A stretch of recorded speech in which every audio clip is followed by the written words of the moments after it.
You're now listening to SNP Spotlight, where Saigon Newport Corporation gives you the latest updates on logistics, supply chain, foreign trade information, and news. Join us to find out the latest international and domestic spotlights for the month of May. First, we're going to talk about supply chain pressures as they mount on Shanghai during the lockdowns. Since the Chinese government's announcement on the 28th of March, the lockdown requirements have imposed restrictions on all kinds of transportation, including public roads, which will limit pickup and delivery opportunities to airports and seaports. Unfortunately, this will lead to some service disruptions and delays, with a number of airlines having already canceled flights to and from Pudong Airport.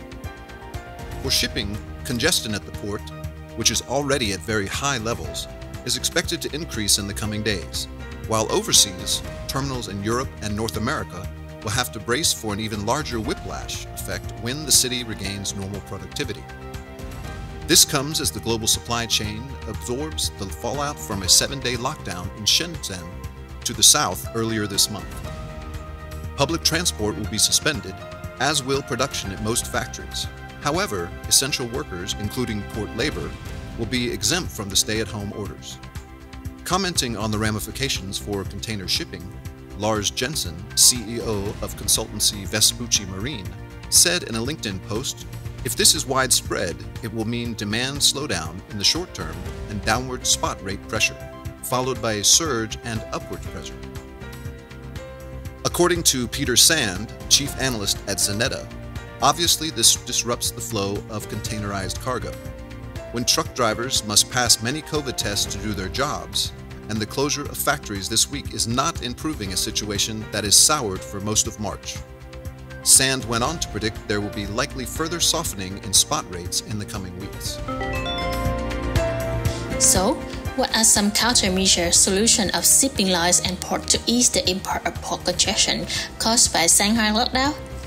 In an attempt to alleviate the pressure of lockdown on the road transportation, the Shanghai International Port Group (SIPG) has announced the launch of a container land-to-water service covering the port in the Zhanjiang and Waigaoqiao areas of Shanghai Port to related ports in the Yangtze River Delta area.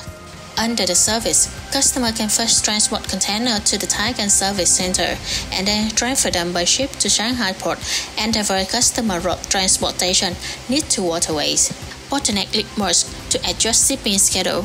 Ocean Network Express (ONE) has announced the possibility of delay across the supply chain due to the extension of the lockdown in Shanghai.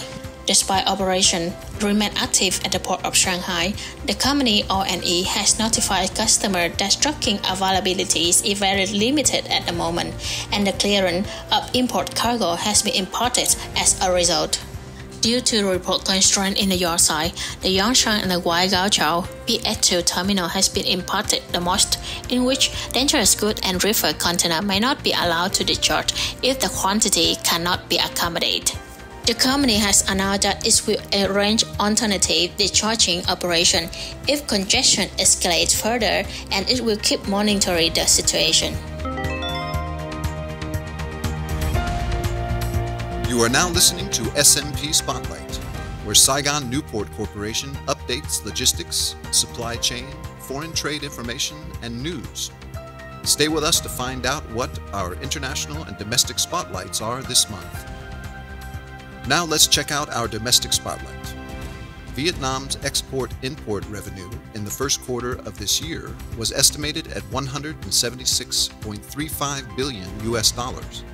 That's up 14.37% year-on-year, of which $88.58 billion was from exports, a rise of 12.9%. Deputy Minister of Industry and Trade told a press conference in Hanoi on March 30th that in March alone, the export value reached some $34.06 billion, up 45.5% month-on-month and 14.8% year-on-year. The great news for Vietnam's export industry in the first quarter of 2022 is an increase in both export volume and value, especially in agricultural products, crude oil, fertilizers, and plastics.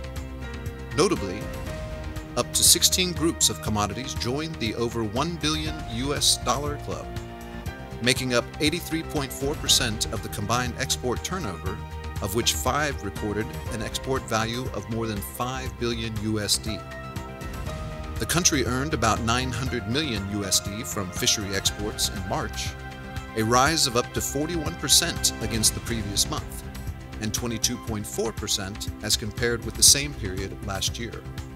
That pushes the turnover in the first quarter to $2.4 billion, up 38.7% year-on-year. During the 3-month period, the U.S. was Vietnam's biggest buyer, with $25.57 billion in revenue. The U.S. was followed by China, the European Union, the Association of Southeast Asian Nations, the Republic of Korea, and Japan. The ministry forecasts that Vietnam's exports will continue to bounce back thanks to the recovery of the global economy, the implementation of free trade agreements, to which Vietnam is a signatory, and supportive policies. The ministry will continue to support enterprises in terms of market information, export promotion, and the utilization of the FTAs, it was noted. You have just been listening to the SNP Spotlight, where Saigon Newport Corporation updates maritime information and news.